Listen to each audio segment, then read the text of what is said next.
reminds us, we are what we think, and with our thoughts we make our world. But our thoughts are so inspired by our traumas and our core beliefs, it's often hard to change those. A lot of the time we can, but much of the time we can't, especially if we're loaded with traumas.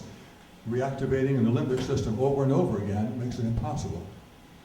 So our best changes, and of course that triggers our emotions.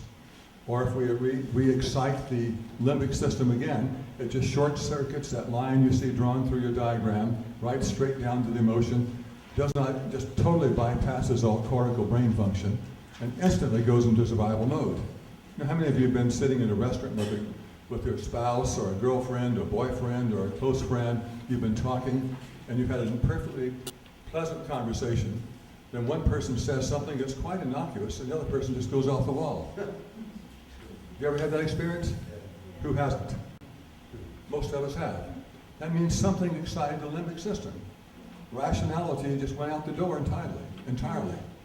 So we have to have some way of dealing with that kind of thing, and I think that's where some of our other newer approaches that deal with bilateral stimulation of the brain or stimulation of the energy meridians in the body, which I can demonstrate later if you would like, but those may be necessary in order to be able to do some of the other work that we'd like to do, even to utilize that full presence, which is so important that Ken is talking about.